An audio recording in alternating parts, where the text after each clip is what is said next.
ನಗರದ ವೆಲೆನ್ಸಿಯಾದ view Grande ಕಟ್ಟಡದಲ್ಲಿ ನೂತನವಾಗಿ ಪ್ರಾರಂಭಗೊಂಡ ಸಂತ ಆಂಟನಿ ಹಾರ್ಡ್ವೇರ್ ಉದ್ಯಮದ ಉದ್ಘಾಟನೆ ಮಂಗಳವಾರ ನಡೆಯಿತು.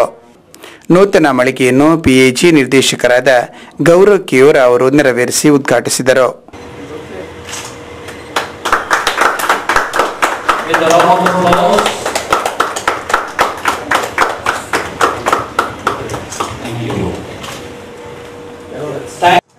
ನಾವು ಮಾಡುವ ಕೆಲಸಕ್ಕೆ ಒಂದು ಘನತೆ ಇದ್ದು ಎಲ್ಲ ಕುಶಲಕರ್ಮಿಗಳನ್ನು ಕಾರ್ಮಿಕರ ಶ್ರಮವನ್ನು ವಿಶೇಷವಾಗಿ ಆಶೀರ್ವದಿಸಿ ನಮ್ಮ ದುಡಿಮೆಗೆ ಶ್ರಮಕ್ಕೆ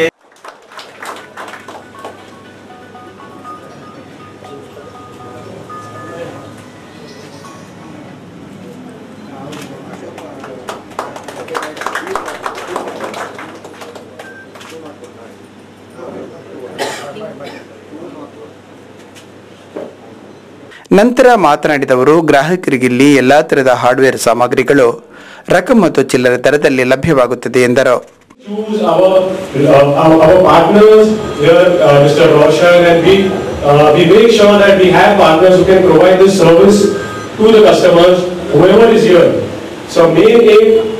Is to provide a customer satisfaction and to provide products which would last long and fulfill all our. ಈ ಸಂಸ್ಥೆಯ ನಿರ್ದೇಶಕರಾದ ರೋಷನ್ ಸಲ್ದಾನ ಅವರು ವ್ಯಾಪಾರದಲ್ಲಿ ಅನುಭವಸ್ಥ ಹಾಗೂ ಪರಿಣಿತರಾಗುತ್ತಾರೆ ಎಂದವರು ತಿಳಿಸಿದರು.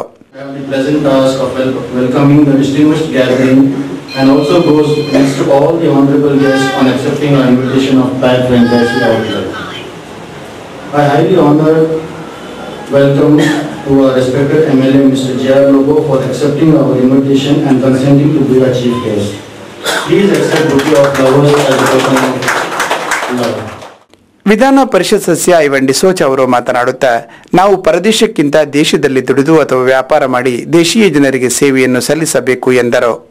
ಇವತ್ತು ಫ್ಯಾಕ್ ಕಂಪನಿಯವರ ನಿಮ್ಮ ಡೈರೆಕ್ಟರ್ ಜೊತೆ ನಾನು ಮಾತಾಡಿದ್ದೆ. 35 ವರ್ಷಗಳ ಹಿಂದೆ ಅವರು ಈ ಒಂದು ಪ್ರಾಡಕ್ಟ್ ಅನ್ನ ಇಂಪೋರ್ಟ್ ಮಾಡ್ತಿದ್ರು.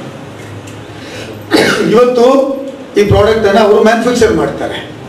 ಮಾರುತಿ ಸುಜುಕಿ ಕಾರುಗಳು ಈ ದೇಶಕ್ಕೆ ಬಂದಾಗ ಮಾರುತಿ ಸುಜುಕಿಯನ್ನ ಫಾರಿನ್ ಇಂದ ಇಂಪೋರ್ಟ್ ಮಾಡ್ತಾ ಇತ್ತು. ಇವತ್ತು ಶಾಸಕರಾದ ಜೆ.ಆರ್. ಲೋಬೋ ಕಾರ್ಯಕ್ರಮಕ್ಕೆ ಶುಭ ಕೋರಿದ್ರು. ಸುಲಭದಲ್ಲಿ ಆರಾಮದಲ್ಲಿ ಅದನ್ನು ಬೆಳೆಸ್ಕೊಂಡು ಹೋಗುದು ಇವತ್ತಿಗೆ ಹಾಗೆ ಅಲ್ಲ. ಬದಲಾವಣೆಗಳು ಬಹಳ ಬೇಗ ಆಗಬೇಕಾಗಿದೆ. ಬದಲಾವಣೆಯ ಚಿಂತನೆಗಳು ಬೇಗ ಆಗ್ತದೆ. ರೋಷನ್ ರವರು ಈಗಾಗಲೇ ಹೇಳಿರುವಂತೆ ಹೊರಗಿನ ದೇಶದಲ್ಲಿ ಕೆಲಸ ನಿರ್ವಹಿಸಲು ವಾಪಸ್ ಬಂದಿದ್ದಾರೆ. ಯಾಕಂದ್ರೆ ಉತ್ತಮ ಭವಿಷ್ಯವನ್ನು ಕಾಣಬೇಕಂತ. ಆ ಭವಿಷ್ಯವನ್ನು ಕಾಣಲಿಕ್ಕೆ ಕಾರ್ಯಕ್ರಮದಲ್ಲಿ father James D'Souza, corporator P Praveen Chandra Alva, Romeo Saldanha, Jacintha ಅಲ್ಪೇಡ್ ಮೊದಲಾದವರು ಉಪಸ್ಥಿತರಿದ್ದರು.